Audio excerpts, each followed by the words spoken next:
Bonjour. Parmi les facteurs qui vont influer la vitesse de réaction, il y en a un qu'on appelle la surface de contact. Donc ici, j'ai ajouté des réactifs, mais en fait, il faut se rappeler que dans les facteurs qui influent la vitesse de réaction, c'est toujours du côté des réactifs qu'il faut regarder parce que c'est eux là qu'on va placer ensemble au début de la réaction et qui vont amorcer la réaction. Donc, ce n'est pas les produits qui vont aller influer la vitesse de réaction. Ça, c'est bien important de s'en rappeler. Donc, la surface de contact, eh bien, on sait, par exemple, par expérience, que si on veut dissoudre, par exemple, du sucre dans l'eau, bien, ça va être beaucoup plus long si on a le sucre en forme de petits cubes plutôt qu'en forme de granules. Et qu'est-ce qui explique la vitesse de dissolution? Ben, c'est vraiment, dans ce cas-ci, la surface de contact. Donc, la surface de contact, par exemple, si je prends un cube, donc les seules particules qui peuvent réagir, c'est celles qui sont en contact avec l'autre réactif. Donc, dans ce cas-ci, c'est de l'eau, mais c'est vrai pour tout type de réactif.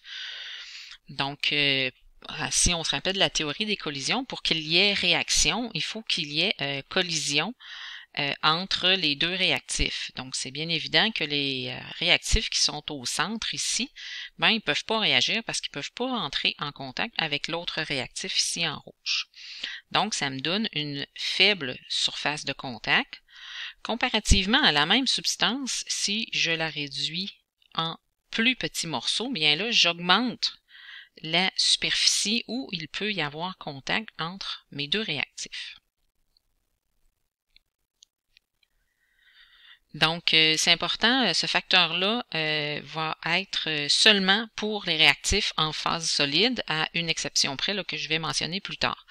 Donc, quand on parle de surface de contact, c'est vraiment pour les réactifs qui sont en phase solide.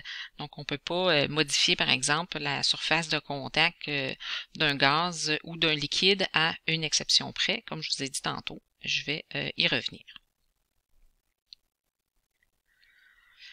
Donc, si on voit là, par exemple, un cube de 2 mètres par 2 mètres par 2 mètres, ben son volume est le même que le cube qu'il y a ici. Donc, c'est la même quantité, donc le même volume. Par contre, la surface est 2 fois plus grande ici quand je le réduis en plus petit cube de 1 mètre par 1 mètre par 1 mètre.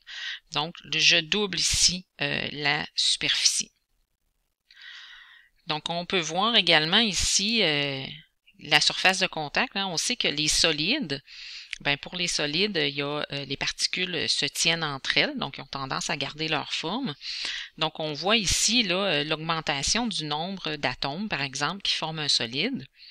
Ben, si j'ai un total de 13 atomes, 13 particules qui forment un solide, mais on voit qu'il y a 92% de la surface qui est exposée.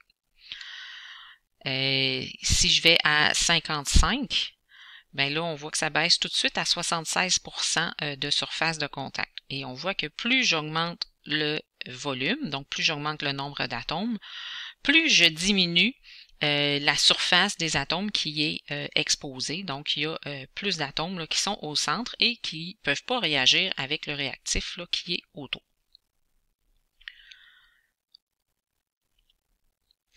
Donc, pour accélérer une vitesse de réaction, on peut faire deux choses. D'abord, ben, on peut réduire la taille des particules des solides, toujours pour ce qui est des réactifs. Donc, par exemple, en réduisant en poudre un solide. On peut également brasser la solution, donc brasser le mélange. Ça va permettre de répartir uniformément les particules de réactifs qui sont à l'état solide. Donc, elles vont être bien mélangées avec l'autre réactif et elles vont réagir plus rapidement. Un rappel, il faut faire très attention. D'abord, cette façon-là d'accélérer une réaction, c'est seulement pour les réactifs à l'état solide, sauf une exception. C'est si la réaction se produit à la surface libre d'un liquide. On peut penser entre autres à l'évaporation. Donc, si je veux faire évaporer un liquide, puis que la surface libre est plus grande, par exemple, si je prends un très grand bassin, ben, une même quantité d'eau va s'évaporer plus vite parce que sa surface libre là, est en contact avec l'air. Donc, c'est l'exception dont je parlais tantôt. Également, il faut faire attention, la quantité de réactif n'a pas d'impact sur la vitesse, mais bien sur la durée. Donc ça, on l'a déjà mentionné. La durée peut être plus longue, mais la vitesse va être semblable. Donc, si par exemple, je prends 3 cubes de sucre au lieu de 1, bien oui, je vais augmenter la surface de contact, mais j'augmente en même temps la masse de réactif à dissoudre. Donc, le rapport surface-volume reste le même. Donc, il faut vraiment que j'aille réduire la taille des particules et non pas augmenter la quantité de réactif là, pour aller changer la vitesse de réaction. Finalement, la surface de contact, ce n'est pas un phénomène qui est nouveau pour vous. Là, ça va rentrer en ligne de compte dans diverses réactions biologiques. Donc, vous avez déjà vu là, au cours de votre formation au secondaire, par exemple, la présence des villosités intestinales à l'intérieur de l'intestin. Donc, vous avez vu que ce n'est pas un tube qui est lisse. Ben, le fait qu'il y ait que ce soit un tube bosselé, ben ça vient augmenter justement la surface de contact. Donc, ça permet à plus de nutriments de traverser la paroi pour se rendre dans le sang.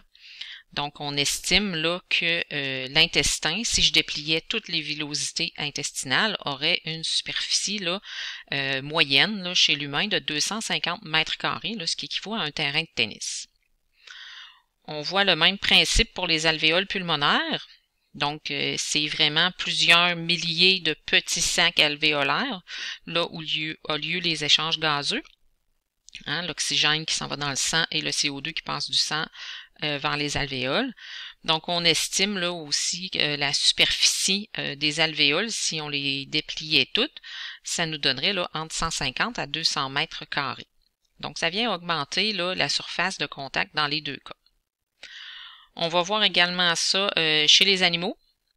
Donc, par exemple, pour un animal qui est très petit, hein, la surface par rapport à son volume, ça donne un rapport qui est très élevé comparativement à un animal qui est plus gros.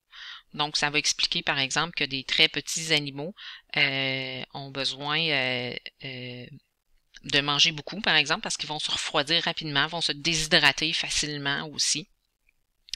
Ça va être le cas chez l'humain également. Donc, si on pense à un jeune enfant qui fait de la fièvre, ben sa fièvre va s'abaisser plus vite que chez l'adulte à cause du rapport surface-volume qui est plus grand. Même chose, il va se déshydrater plus facilement également. Encore une fois, rapport surface-volume est différent.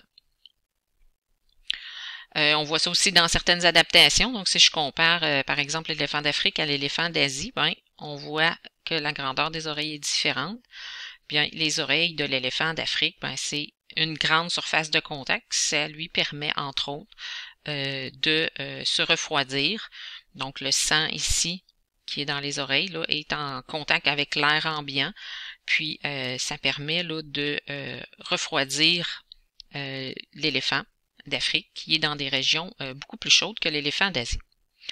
Donc, on voit que la surface de contact, oui, ça va influer les vitesses de réaction, mais ça va avoir aussi un impact du point de vue biologique.